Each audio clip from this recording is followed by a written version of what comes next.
Praise lord అండి. దేవుని నామానికి మహిమ కలుగును కాక. ఈరోజు మరి దేవుడు నాకు ఇచ్చిన అవకాశాన్ని బట్టి దేవునికి వేలాది కోట్లాది వందనాలు తెలియజేసుకుంటున్నాను. మరి ఈరోజు దేవుడిచ్చిన ధన్యతను బట్టి మొట్టమొదటిసారిగా మరి మన గాస్పల్ టీవీ ద్వారా మరి మీ ముందుకు వచ్చేటకు నాకు అవకాశం వచ్చిందండి. మరి ఇది కేవలం దేవుడిచ్చిన గొప్ప ధన్యతగా భావిస్తున్నాను. మరి ఈరోజు ఎంతమంది అయితే నా స్వరంను వింటున్నారో అది నా స్వరము కాకుండా దేవుని స్వరంగా వినమని ప్రార్థనిస్తున్నానండి మిమ్మల్ని. మరి ఈరోజు ముందుకు సాగుతున్నగా చిన్న ప్రార్థన చేసుకుందాం. హల్లెలూయా, ప్రైజ్ ది లార్డ్. గొప్ప దేవా, నీకు స్తోత్రం, స్తుతి, మహిమ, ఘనతయు, ప్రభావం చెల్లించుకుంటున్నాం రాజా.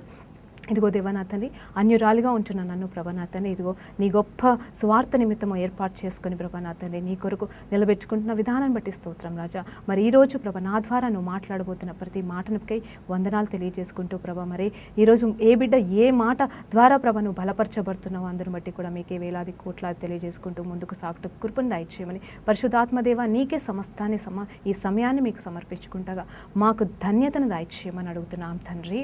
ఆమేన్. ప్రైజ్ ది లార్డ్ అండి. మరి ఈరోజు మరి దేవుడు నా కొరకు ఇచ్చిన వాక్యము, మరి మీ కొరకు ఇచ్చిన వాక్యము కీర్తన గ్రంథం నుండి కీర్తన 107వ అధ్యాయం నుండి అండి. మరి అందరికీ తెలిసిన వచనం ఇది, చాలా గొప్ప వచనము, మరి అందరికీ ఇష్టమైన వచనము. మరి అక్కడ ఉన్నది గర్భసంతానం గురించి ఉంది. గర్భఫలం యెహోవా ఇచ్చు బహుమానం అని చెప్పబడుతుంది. మరి చాలామందికి తెలిసిన విషయమే. మరి పిల్లలు లేకపోతే అది ఎంత భయంకరమైన సిచ్యువేషనో, మరి ఎంత భయంకరమైన వేదన. మరి ముఖ్యంగా స్త్రీలకైతే అది సంపూర్ణతలోనికి నడిపిస్తుందండి. మరి ఏ స్త్రీ అయినా సరే మరి పెళ్ళైనను అంత సంతోషించదేమో, కానీ ఎప్పుడైతే మరి నిజంగా ఒక కుమారుని కుమార్తెని కంటుందో తన సంపూర్ణమైన సంతోషాన్ని పొందుకుంటుందండి. హల్లెలూయా. మరి నీ రోజు మరి ముఖ్యంగా నా గురించి ఒక 2 మాటలు చెప్పాలనుకుంటున్నానండి. మరి నేను కూడా మరి ఒక హిందూ సాంప్రదాయం నుండి వచ్చిన దాన్ని, ఒక రెడ్డి ఫ్యామిలీ నుండి వచ్చిన దాన్ని. కానీ నా జీవితంలో మరి నేను ఒక అన్యురాలుగా మరి అన్ని రకాల విగ్రహారాధన పూజలో నేను ఉంటుండగా మరి ఒక భయంకరమైన సిచ్యువేషన్ గుండా నేను వెళ్ళినప్పుడు అప్పుడు దేవుడు నన్ను పట్టుకున్నాడండి. నిజంగా అండి, మరణ పడకలో నేను ఉంటుండగా, మరణావస్థలో నేను ఉంటుండగా దేవుడు నన్ను ముట్టుకొని స్వస్థపరిచాడు. మరి అది ఎలాంటి స్వస్థత అంటే నిజమైన అనారోగ్య పరిస్థితి కాదు, కానీ కంప్లీట్ డిప్రెషన్లో ఉండే స్వస్థత అండి. మరి కంప్లీట్ డిప్రెషన్లో ఉన్న నన్ను తను పంపించిన ఒకే ఒక్క మాట ద్వారా, నిజం చెప్తున్నానండి, అబద్ధం కాదు, ఒక టీవీ ప్రోగ్రాం ద్వారా నేను రక్షణ పొందుకొని ఈరోజు దేవుని నామంలో మరొక టీవీ ప్రోగ్రాంలో వాక్యం చెప్పుటకు కృపనిచ్చిన దేవునికి వేలాది కోట్లాది వందనాలు తెలియజేసుకుంటున్నాను. మరి నేను ఎలా అంటే మరి ఒక హిందూ కుటుంబం నుండి వచ్చినప్పుడు మరి నాకైతే చాలా కష్టాలు సమస్యలు ఎదుర్కొన్నాను. మరి దేవా, మరి నీ నామంలో జీవించాలనుకున్నాను, నువ్వు నన్ను బతికించావు కదా, నీ కోసం బతకాలి అనుకున్నప్పుడు ఎన్నో సమస్యలు గుండా వెళ్ళాను. కానీ దేవుడు మాత్రం నేను గర్భంలోనే ఎన్నుకున్నాను, గర్భంలో ఉండకముందుగానే ఎన్నుకున్నాను, తల్లి గర్భంలో రూపించకముందుగానే నేను పిలిచి ఉన్నాను, నేను పేరు పెట్టి పిలిచి ఉన్నానని పిలిచి మరి నన్ను బలపరిచాడు, ధైర్యపరిచాడు, ఇంతవరకు ముందుకు నడిపిస్తున్నాడు. మరి గత 9 సంవత్సరాల నుండి దేవుడు నా పట్ల చేసిన దానికి మరి దేవునికే మహిమ కలుగును కాకండి. మరి మీలో కూడా ఈ వాక్యం వింటున్న ఎంతోమంది మరి అన్యుల నుండి వచ్చిన వారే కావచ్చు, క్రైస్తవులే కావచ్చు, మరి ఇంకా యేసు ప్రభు గురించి తెలియని వాళ్ళే కావచ్చు. మరి ఈరోజు మీరు ఈ వాక్యం వింటుండగా, ఈ మాట వింటుండగా దేవుడు మిమ్మల్ని బలపరచును గాక అని నేను ప్రార్థిస్తున్నానండి. మరి ముఖ్యంగా ఈరోజు మనకు దేవుడిచ్చిన ఈ ధ్యానంలోకి ముందుకెళ్దామండి. కీర్తన 127 మరి 4 నుండి 5 వచనాలు ఒకసారి మీకోసం నేను చదువుతానండి. మరి కుమారులు యెహోవా అనుగ్రహించు స్వాస్యము, గర్భఫలము ఆయన ఇచ్చు బహుమానమే. యవ్వన కాలమందు పుట్టిన కుమారులు బలవంతుని చేతిలోని పానములు వంచివారు. వారితో తన అమ్ముల పొదిని నింపుకొనిన వాడు ధన్యుడు. అచ్చివారు సిగ్గుపడక గుమ్మములో తమ విరోధులతో వాదించుదురు. చూడండి, మరి మొదటి వచనం నుండి చూస్తే మరి యెహోవా ఇల్లు కట్టిన ఎడల కట్టువాని ప్రయాసం అని ఉంటుంది. మరి అలా ముందుకు కిందికి అంటే ఒక కుటుంబం గురించి ముందుగా మాట్లాడుతూ దావీదు దావీదు కుమారుడైన సొలొమోను గారు మాట్లాడుతున్న మాటలు పాట రూపంలో రాస్తున్నాడు. మరి ఏమంటున్నాడంటే, కుమారులు యెహోవా ఇచ్చు బహుమానమంట, గర్భఫలం యెహోవా ఇచ్చు స్వాస్యమంట. నిజమే అండి, కుమారులు ఎంత శ్రేష్టమైన వాళ్ళు. ఈ లోకంలో మనకి నిజంగా దేవుడిచ్చేవి 2 బహుమానాలు. ఆ 2 ఏంటంటే అండి, ఒకటి రక్షణ అండి. రక్షణని మనం సంపాదించుకోలేము, రెండోది బిడ్డల్ని మనం సంపాదించలేము. నువ్వు ఎంత మెడికేషన్కి వెళ్ళినా, ఎంతమంది మరి ఎన్ని ప్రాసెస్ గుండా వెళ్ళినా కానీ నిజంగా దేవుడు ఇవ్వలేకపోతే ఆ సంతానం అనేది వ్యర్థమైన సంతానం అండి. అవును, నేను ఎందుకు చెప్తున్నానంటే దేవుడిచ్చిన గొప్ప బహుమానమే సంతానం. మరి బిడ్డలై ఉన్నారు. మరి ఆనాదిలో మరి దేవుడు ఒంటరిగా ఉండగా మరి తనైతే ముందు తన రూపంలో మట్టితో మరి మనిషిని తయారు చేశాడంటండి. మరి ఆ తర్వాత అవ్వ ద్వారా మరి గర్భఫలం అనే విత్తనాన్ని మరి రూపించి మరి ఆ తల్లి ద్వారా మనం అందరము వచ్చేటకు కృప చూపించాడంట మరి దేవాది దేవుడు. మరి అలాంటి గొప్ప గర్భఫలం దేవుడు తప్ప మరి ఎవ్వరూ ఇవ్వలేరండి. హల్లెలూయా, హల్లెలూయా. మరి ఈరోజు మరి ప్రత్యేకంగా మరి గర్భఫలం గురించి మాట కంటే మరి నేను 4వ వచనంలో ఉన్న మాట గురించి ధ్యానించాలనుకుంటున్నాను. ఏంటంటే యవ్వన కాలమందు పుట్టిన కుమారులు బలవంతుని చేతిలో బాణములు వంటి వారంటండి. మరి వాటితో తన అంబుల పొద నింపుకొనిన వాడు ధన్యుడు. యవ్వన కాలమందు పుట్టిన కుమారులు, సరే మరి ప్రతి బిడ్డకి మరి ప్రతి తల్లికి మరి ఒక వయసు వచ్చిన తర్వాతనే పిల్లలు పుడతారు. మరి యవ్వన కాలం అంటే ఇక్కడ వయస్సుని గురించి కాదు, కానీ మరి వారి బిడ్డల గురించి స్పష్టంగా మాట్లాడుతున్నాడు. ఏంటి ఆ మాట అంటే బలవంతుని చేతిలో బాణములు వంటి వారంట. మరి ఒక తల్లిదండ్రులకి కుటుంబంలో పిల్లలు ఉంటే వారికి అది ఎంతో బలంగా మాట్లాడుతున్నాడు. ఎలాంటి బలం అంటే ఒక మరి అంబుల పొద అంటండి, అంబుల పొద, వారితో తన అంబుల పొదను నింపుకుంటూ అంటాడు. అసలు ఈ అంబుల పొద ఏంటి, మరి బాణం ఏంటి, ఆ బాణానికి పిల్లలకి పొత్తన ఏంటి అని నేను ఆలోచన చేసినప్పుడు దేవుడు నాతో ఒక మాట మాట్లాడాడు. నిజంగా యుద్ధానికి వెళ్ళినప్పుడు కానీ మరి వేటకు వెళ్ళినప్పుడు కానీ మరి వేటగాడు వాడేది ఏంటండి, బాణాలు వాడతాడు. మరి అంబులని వాడతాడు. అంబులం అంటే వెనకాల తగిలించుకునేదండి. ఆ వెనకాల ఎలా ఉంటుందంటే దాని నిండా మరి ఎన్ని కావాలంటే ఎన్ని పడితే అన్ని బాణాలు వేసుకొని పోతాడు. ఏదో 1-2 వేసుకొని వెళ్ళడానికి కనీసం ఒక బంచ్ ఆఫ్ బాణాలు తీసుకొని వెళ్ళిపోతాడు మరి తను. మరి అలా వెళ్ళినప్పుడు వాటిని ఒట్టిగా మరి బాణాలు నా దగ్గర ఉన్నాయి కదా అని చెప్పేసి అలా వేసుకొని వెళ్ళడు, కానీ వాటిని మంచిగా సిద్ధపరిచి మరి తయారు చేసి దాన్ని సిద్ధపరిచి తీసుకెళ్తాడు. యుద్ధానికి వెళ్ళినప్పుడు కూడా అంతే అండి. మరి ఇప్పుడైతే మరి అలాంటి వాటిని యుద్ధంలో వాడట్లేదు, అలాంటి యుద్ధాలే ఇప్పుడు జరగట్లేదు, కానీ మరి గతంలో జరిగిన యుద్ధాలు మాత్రం షార్ప్గా ఉండి మరి ఆ బాణాలని వాడేవాళ్ళు. మరి ఆ బాణాలను పెట్టడానికి వాడేదే అంబుల పొద అంటారండి. దానిలో మరి నింపుకొని వెళ్తారంట. మరి ఇక్కడ అంబుల పొదకి మరి పిల్లలకి ఏంటి పొత్తన అని అడిగినప్పుడు మరి ఎలా దేవా నువ్వు ఎలా వీటికి వాటికి మరి సంభాషిస్తున్నావు, ఎలా సమకూరుస్తున్నావు ఈ 2 మాటల్ని అని అన్నప్పుడు నిజమే కదండి. ఒక్కసారి ఆలోచించండి. ఒక తల్లికి ఒక చేతికి వచ్చిన కుమారుడే ఉన్నాడు అనుకోండి. మరి తను బయటకు వెళ్ళాడు అనుకుందాం కాసేపు. మరి బయటకు వెళ్ళినప్పుడు మరి ఒక ఇరుగు పొరుగు వాళ్ళు వచ్చి గొడవ చేశారనుకోండి. ఆ గొడవ చేసినప్పుడు ఏమవుతుంది, తను ఫైటింగ్ చేసేంతవరకు చేస్తుంది, వాదించేంతవరకు వాదిస్తుంది, నిలబడగలిగేంత నిలబడుతుంది. కానీ ఎప్పుడైతే మరి ఇంకా తన శక్తి మీరిపోతుందో, ఉండండి నా కొడుకు వస్తాడు కదా, నా కొడుకు వచ్చినప్పుడు చెప్తాడు మీ సంగతి, నా కొడుకు వచ్చి చూసుకుంటాడు. మరి అలాగే ఏదైనా కష్టం బాధ వచ్చినప్పుడు కూడా తల్లిదండ్రులు మరి చేతికి వచ్చిన కొడుకు కానీ కుమార్తె కానీ ఉన్నప్పుడు వాళ్ళు చూసుకుంటారులే అని గొప్ప ధైర్యంతో ఉంటారండి. అదే నిజమైన గర్భఫలంలో ఉన్న బహుమానం అండి. అవును, చిన్నపిల్లలైతే వారికి ఏం చేస్తారంటారు, కానీ చేతికి వచ్చిన బిడ్డల్ని మాత్రం నిజంగా ఒక బాణం వలె తల్లిదండ్రుల చేతిలో వాడబడతారు. అంత గొప్ప ధన్యత మరి తల్లిదండ్రులకి కుమారుల ద్వారా కుమార్తెల ద్వారా దేవుడిస్తున్నాడు. అది నిజమే, చాలా గొప్ప ధన్యత. మరి ఆ ధన్యత మరి దేవుడు మనతో ఎట్లా పోల్చుకుంటున్నాడు, మనల్ని ఎలా సమకూరుస్తున్నాడు, ఇక్కడ మనల్ని ఎలా సమానపరుస్తున్నాడు అనేది ఆలోచిస్తే మరి నాకు ఒక క్లియర్ మాట అర్థమైందండి. ఏంటి అంటే నేను ముందుగా చెప్పాను కదండి, గర్భఫలము యెహోవా ఇచ్చు బహుమానము శ్రేష్టమైనది అంటున్నారు. ఎస్, ఇప్పుడు గర్భఫలము దేవుడిచ్చు బహుమానం అది శ్రేష్టమైనదైతే మనం దేవునికి ఎవరమై ఉన్నాము, ఆయన కుమారులము కుమార్తెలమే ఉన్నామని దేవుడు చెప్తున్నాడు కదా. మనల్ని దాసులుగా చూడట్లేదు, కానీ తన సొంత బిడ్డలుగా తన రక్తముతో మనల్ని కొని తన కొరకు మరి మనల్ని వాడుకుంటున్నాడు. అవునా కదా. మరి ఒక్కసారి ఐజయా గ్రంథం మరి ఏషియా గ్రంథం 42వ అధ్యాయం 2వ వచనంలోనికి వెళ్దామండి. అక్కడ ఎంత క్లియర్గా రాయబడి ఉంటుందంటే మరి ఎలా అంటే నా నోరు వాడిగల ఖడ్గముగా ఆయన చేసి ఉన్నాడు, తన చేతి నీడలో నన్ను దాచి ఉన్నాడు, నన్ను మెరుగుపెట్టిన అంబుగా చేసి తన అంబుల పొదలో మూసిపెట్టి ఉన్నాడంటండి. చూడండి, ఇక్కడ యాక్చువల్గా ఏం జరుగుతుందంటే ఒక సేవకుడి గురించి మాట్లాడుతున్నాడు. మరి కొంతమంది దేవదాసులు ఏం చెప్తారంటే యేసుప్రభు గురించే మాట్లాడుతున్నారు అని అంటారు. మరి యేసుప్రభు గురించి అయినా అయిండొచ్చు, అది నా లాంటి దేవుని బిడ్డలమైనా అయిండొచ్చు, దేవుని సేవకుల గురించి అయ్యుండొచ్చు. ఎంత బలమైన మాట, ఎంత బలమైన ధ్యానం దీంట్లో ఉంది, సత్యాలు దీంట్లో ఉన్నాయి అంటే మరి నా నోరుని ఇక్కడ ఆ సేవకుడు చెప్తున్నాడు. మరి దేవుని బిడ్డగా రూపించబడుతున్న ఆ బిడ్డ చెప్తున్నాడు, దేవుని సేవకుడిగా మరి దేవుని కుమారుడిగా నిలబడుతున్న ఒక కుమారుడు చెప్తున్న మాట ఏంటంటే దేవుడు యెహోవా అంట నా నోటిని అంటే తన నోటిని వాడిగల ఖడ్గముగా ఆయన చేసి ఉన్నాడు, తన చేతి నీడలో నన్ను దాచి ఉన్నాడు, మరి నన్ను మెరుగుపెట్టిన అంబుగా చేసి తన అంబుల పొదలో మూసిపెట్టి ఉన్నాడు. ఎంతమంది మనం ఆలోచించాం కదండి. మరి ఒక అంబుల పొదలో ఉన్న బాణము నిజంగా యుద్ధ సమయానికి ఎంతగానో తోడ్పడుతుంది. నిజమే, మనం ఎన్ని యుద్ధ ఉపకరాలు పట్టుకొని వెళ్ళినా ఆ యుద్ధ రంగంలోకి వెళ్ళిన తర్వాత అవి కానీ పని చేయకపోతే అది వ్యర్థం అండి. మన చేతిలో ఎంత గొప్ప వస్తువులు ఉన్నాను, ఎంత గొప్ప ఎన్ని బాణాల చేతిలో ఉన్నాను, ఆ బాణాల్లో షార్ప్నెస్ అనేది లేకపోతే అక్కడ వాడబడం, అది ఒకవేళ వేసిన అవతల వ్యక్తి ఆ శత్రువు కానీ మరి ఆ జంతువు కానీ చావదు, అది వ్యర్థమైపోతుంది, సమయం వ్యర్థమే, అన్నీ వ్యర్థమైపోతాయి. మరి అలాగే మరి ఇక్కడ ఏమంటున్నాడంటే మరి సేవకుడిని అంట మరి దేవుడు ఏం చేశాడంటే మరి కుమారుడిగా పిలువబడుతున్న సేవకుడిని ఏమంటున్నాడు అంటే మెరుగుపెట్టి, అంటే చూడండి ఎంత సానుపరిచి షార్ప్గా చేసి ఎక్కడ దాచిపెట్టుకున్నాడంట? తన అంబుల పొదలో పెట్టుకున్నాడంట అండి. ఎలా దాచిపెట్టుకున్నాడంటే మరి దగ్గరగా పెట్టుకున్నాడంట, తన చేతి నీడలో దాచిపెట్టుకున్నాడంట. మరి ఎలా దాచిపెట్టుకున్నాడు, ఏం చేసి దాచిపెట్టుకున్నాడు, ఎందుకు దాచిపెట్టుకున్నాడు అని ఆలోచన చేస్తూ ఉంటే తన పని కొరకండి. తన పని కొరకు ఎలాంటి పని? ఇదిగో నీలాగా నాలాగా దేవుని సేవ స్వార్థ ప్రకటించుటకు, దేవుని నామం ప్రకటించుటకు, దేవుని కొరకు నిలబడుటకు. అవును, పౌలైతే చెప్తున్నాడు ఒక మాట, మరణించుట నాకు క్రీస్తు, మరణించుట నాకు మేలే, నేను బతికినా మేలే అని చెప్తున్నాడు. అంటే చూడండి, బ్రతుకుట క్రీస్తే, చావైతే లాభేమంటున్నాడు.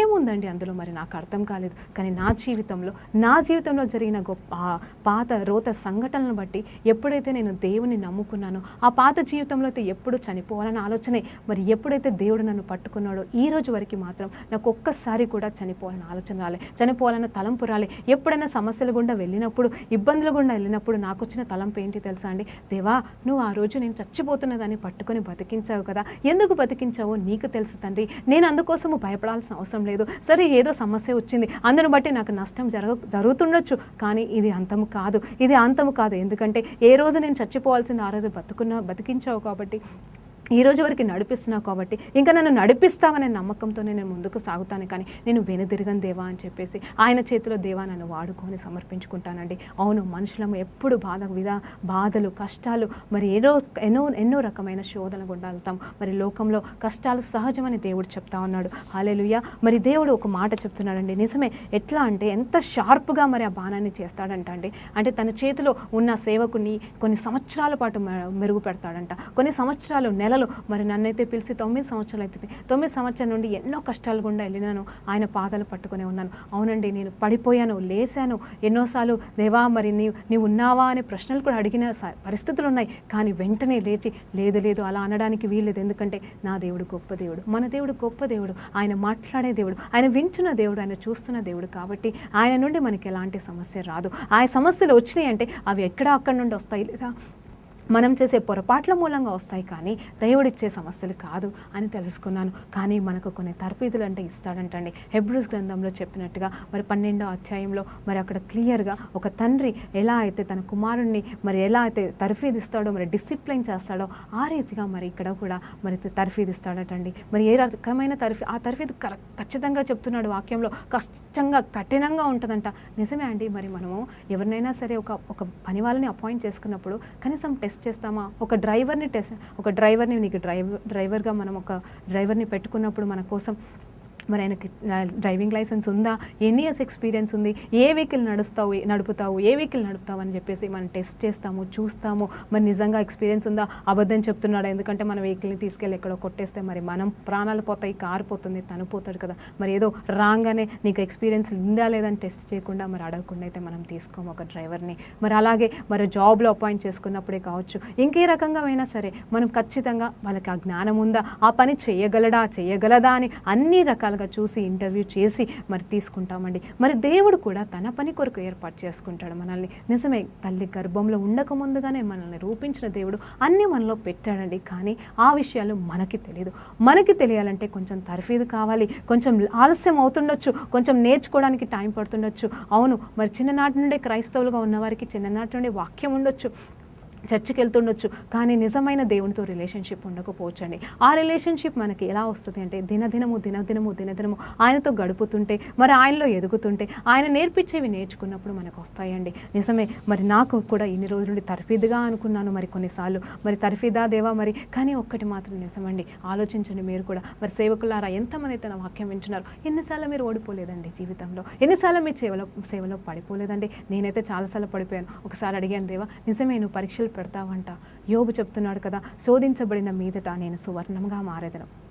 అవును, నిజమే, నేను సువర్ణంగా మారేదను శోధించబడిన మీదట. కానీ దేవా, నువ్వు శోధిస్తున్నావా నాకు తెలీదు, ఆ శోధన అయితే నీదుండి రాదు, కానీ సమస్యలు వస్తున్నాయి, కానీ ఆ సమస్యల నుండి నేర్పిస్తానని రోమన్స్ 8:28 ప్రకారంగా సమస్తాన్ని నా మేలు కొరకు మరి నీ మహిమ కొరకు మారుస్తానని చెప్తున్నావు కదా దేవా.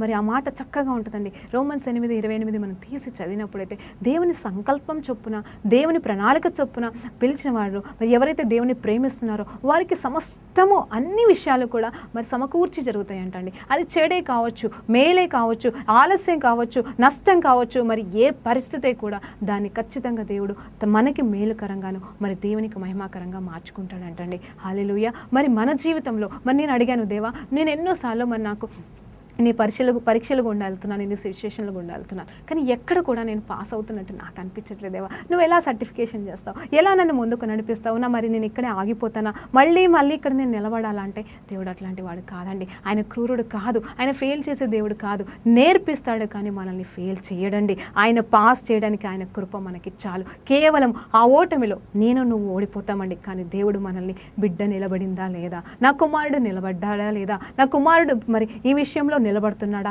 లేక వెనక్కి వెళ్తున్నాడా, అదేనండి నిజమైన పరీక్ష దేవుడికి మనకి జరిగేది. అంతేకాని ఆయన శోధించే దేవుడు కాదు, ఆయన కావాలని కష్టాలు ఇచ్చే దేవుడు కానీ. ఎప్పుడైతే మనం నిలబడతామో, ఎప్పుడైతే ఆయన కొరకు మనం ఎన్ని కష్టాలు వచ్చినా నిలబడి ముందుకు సాగుతామో, అప్పుడు దేవుడు మన జీవితంలో ఒక గొప్ప కార్యం చేస్తాడండి. అది ఏంటి తెలుసా అండి, అప్పటి వరకు తరవీదియబడిన బిడ్డని ప్లాంట్ చేస్తాడండి, ఆ బాధ్యతలు అప్పచెప్తాడు. మరి ఒకసారి మన తలాంతుల విషయంలో కూడా మనం జ్ఞాపకం చేసుకోవచ్చు. ఎలాంటి గొప్ప తలాంతులు, మరి 3 3 రకాల తలాంతులు. ఎందుకు ఇచ్చాడు, ఆ భేదం ఏంటి అంటే దేవుడికి తెలుసు ఆ బిడ్డ ఎంతవరకు చేయగలడు, ఎంతవరకు చేయలేడు. మరి ముందు ఉన్న అనుభవాన్ని బట్టే కావచ్చు. మరి ఒకరికి 5 ఇచ్చాడు, ఒకరికి 3 ఇచ్చాడు, ఒకరికి 1 ఇచ్చారు. 3 5 మరి ఇచ్చిన వాక్యమే డబుల్ చేసేసారు. కానీ ఒకటి తీసుకున్న వ్యక్తి పాతి పెట్టాడండి. పాతి పెట్టినప్పుడు దేవుడు ఒకటే మాట అన్నాడు, నువ్వు నా గురించి తెలిసి కూడా నువ్వు అలా పాతి పెట్టావే అన్నాడు. కానీ మన జీవితంలో అలా అన్నాడండి. ఎందుకన్నాడు తెలుసా అండి, ఆయన ప్రేమ గల దేవుడు కాబట్టి, ఆయన మన కోసం ప్రాణం పెట్టిన దేవుడు కాబట్టి, నువ్వు ఆ తలాంతుని నిలబెట్టి వాడుకున్నప్పుడు నేను ఖచ్చితంగా నిలబెడతాను అంటాడు. ఎందుకంటే తెలుసా అండి, నా జీవితంలో నేను ఒకసారి ఒక దర్శనం అండి, నాకు ఎలాంటి దర్శనం అంటే, నేను ఆల్మోస్ట్ ఒక 2 years బ్యాక్ దేవుడు అప్పచెప్పిన బాధ్యతలన్నీ కోల్పోయిన స్థితిలో, మరి ఏమీ చేయలేని స్థితిలో, దేవా నువ్వు ఇన్ని నాకు ఇచ్చావు, నేను ఎక్కడ కూడా నిలబడలేకపోతున్నాను, మరి ఓటమితో కూడిన జీవితాన్ని జీవిస్తుండగా ఇంకా నా పని అయిపోయిందా దేవా, ఇంకా నువ్వు నన్ను వాడుకుంటావా, నా పరిస్థితి ఏంటి అని నేను దేవుడిని అడిగినప్పుడు నాకు ఒక్కరోజు ఒక కళలో ఒక మాట మాట్లాడుతున్నాడండి. ఏంటి అంటే, ఒక వ్యక్తి వచ్చి నాకు ఇక్కడ నువ్వు అందరికంటే నమ్మకమైన దానిగా కనిపిస్తున్నావు, నీకు ఈ తలాంతులు ఇస్తున్నాను అని ఎన్ని కాయిన్స్ తీసుకొచ్చి చేతిలో పెడితే, ఇదేంటి దేవా, నేనేమో ఒక వ్యక్తి నేను ఇలా ప్రార్థన చేస్తున్న ఆ సమయంలో ఎలా అంటే, అది కలలో కాదండి, నిజంగా ఒక 2-3 నెలలు వేదన గురైపోయాను. దేవా నువ్వు నాకు ఇచ్చిన తలాంతులు వాడలేని స్థితిలో ఉన్నాను దేవా, ఎలా వాడలేకపోతున్నాను అంటే నాకు అర్థమే కావట్లేదు ఎలా వాడాలో, వాడినవి ఏమవుతున్నాయో కూడా తెలియట్లేదు, నేను మహిమార్థమే వాడలేకపోతున్నాను, నువ్వు ఇచ్చిన తలాంతులని వ్యర్థం చేస్తున్నాను దేవా. కనీసం ఒక తలాంతు ఇచ్చిన వ్యక్తి కనీసం పాతి పెట్టి జాగ్రత్తగా తీసుకొచ్చి నీకు అప్పచెప్పాడు దేవా, కానీ నేను మాత్రం అలా అసలు ఇవ్వట్లేదు వాటిని మొత్తానికి. ఆ ఒక తలాంతు నీకు అప్పచెప్పాడు ఆ వ్యక్తి, కానీ నేను మాత్రం కంప్లీట్గా పాతి పెట్టేశాను కాదు, పాడు చేశాను దేవా, మరి నేను ఏం చేయాలి దేవా అని నేను ప్రార్థన చేశాను. నన్ను క్షమించు దేవా, నాకు ఇంకొక ఛాన్స్ ఇస్తావా తండ్రి, నేను నిలబట్టకు అని నేను ప్రార్థన చేస్తున్నప్పుడు దేవుడు ఒక్కటే మాట చెప్పాడు. ఏమన్నాడు తెలుసా అండి, నేను నీకు ఇచ్చిన తలాంతులు ఇర్రివోకబుల్, అంటే అవి తిరిగి నా దగ్గరికి తెచ్చుకోవడానికి కాదని చెప్పాడు.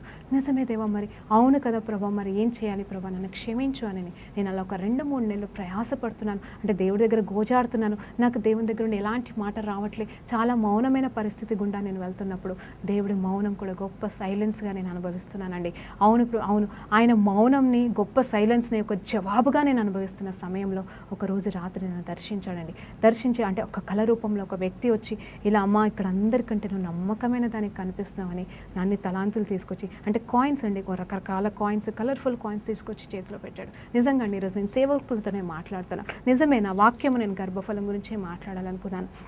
దేవుడు ఎలాంటి బిడ్డల్ని కోరుకుంటున్నాడనే గురించి నేను మాట్లాడాలనుకుంటున్నాను. కానీ నేను ప్రిపేర్ చేసుకొని వచ్చిన మ్యాటర్ ఒకటైతే, పరిశుద్ధాత్మ దేవుడు కేవలం సేవ గురించే మాట్లాడుతున్నాడండి, సేవకుల గురించే మాట్లాడుతున్నాడు. నేనైతే కేవలం ఒక బిడ్డలు, దేవుడు తన బిడ్డల్ని ఎలా చూస్తాడు అనే ఆలోచనతో చెప్పాలని వచ్చాను. కానీ పరిశుద్ధాత్మ దేవుడు నా ద్వారా మాట్లాడుతున్న మాట ఒకటండి, సేవకులారా నిజమే, మీరు కోల్పోయిన పరిస్థితిలో ఉన్నారో, ఎండిపోయిన పరిస్థితిలో ఉన్నారో, నీ సేవ నిరుత్సాహంగా ఉందని నువ్వు అనుకుంటున్నావో, కానీ దేవుడు చెప్తున్న మాట ఏంటి తెలుసా, నమ్మకమైన వాడా, నమ్మకమైన దానా అంటున్నాడు. ఎందుకు తెలుసా అండి, మీరు ఇంకా వెనక్కి వెళ్ళలేదు, ఇంకా పడిపోలేదు, పడిపోయినను నీతిమంతుడు 7 మార్లు లేస్తాడు. నిజమైన పడిపోవడం అంటే ఏంటి తెలుసా అండి, మీరు అనుకుంటున్నారేమో ఓడిపోవడం అనేది అది నిజమైన పడిపోయిన స్థితి కాదండి.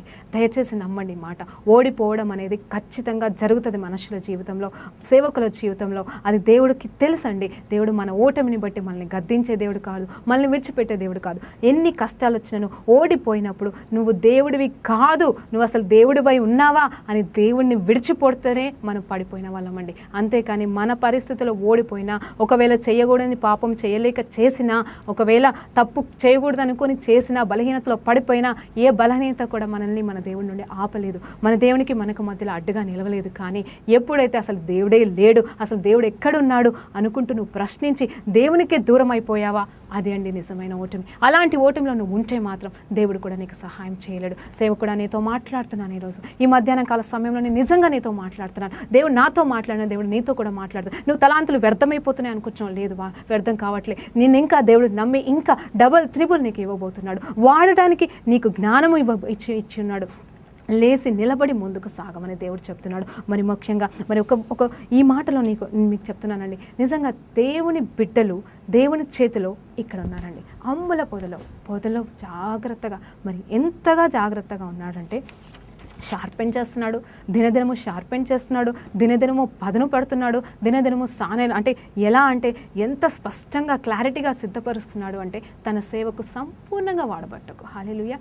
తన సేవ కొరకు ఎంత సంపూర్ణంగా వాడబట్టకు అంటే మరి వెను తిరగకుండా వాడబట్టకు మరి దేవుడు వాడుకుంటున్నాడు.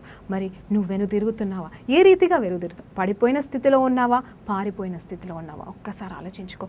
వీక్నెస్తో బాధపడుతున్నావా, లేకపోతే అసలు కంప్లీట్గా దేవుడే లేడని దేవుడికే దూరం అయిపోయి జీవిస్తున్నావు? ఇవి రెండు నువ్వు తీర్మానాలు చూసుకో. నిన్ను నువ్వు పరీక్షించో సేవకుడు. ఈ సమయంలో సేవకురాల నిజంగా ఈ సమయంలో నువ్వు పరీక్షించుకో. ఎక్కడున్నావు, నీ స్థితి నీ గతి ఎక్కడున్నావు? నిజంగా నువ్వు అమ్ముల పొదలో వాడబడాలనుకుంటున్నావు. పొదలో నువ్వు దాపి పెట్టబడినప్పుడు, ఆయన సమయం వచ్చినప్పుడు, ఆయన కృప వచ్చినప్పుడు, అవును ఆయన కృప అయితే ఎప్పటికీ ఉందండి, కానీ ఆయన సమయం వచ్చినప్పుడు, ఆయన సమయం సంపూర్ణమైన రీతిగా ఏ రోజైతే నీ చేత వాడబడాలో వాడుకుంటాడండి. నువ్వు రోడ్డు మీద నడిచినా నిన్ను వాడుకుంటాడండి. 4 గోడల మధ్యలో నిల్చుని యేసు ప్రభు అంటే ఎవరో తెలియని నన్ను పట్టుకున్న దేవుడు, దేవుని కొరకు నిలబడుతున్న నిన్నెందుకు వదిలిపెడతాడండి? ఆయన వదిలిపెట్టే దేవుడు కాదు. ఆయన మన మధ్యలో ఉన్న దేవుడు. నిజంగా మిమ్మల్ని బలపరిచే వాక్యం చెప్తున్నానండి ఈరోజు. నిజంగా వాక్యంలోకి ఎన్నో చదివించాలనుకున్నాను, ఎన్నో చెప్పాలనుకుంటున్నాను, కానీ పరిశుద్ధాత్మ దేవుడు కేవలం మిమ్మల్ని బలపరిచే మాట మిమ్మల్ని కాదండి, ఈరోజు మీతో పాటుగా దేవుడు నన్ను కూడా బలపరుస్తున్నాడు. హల్లెలూయా.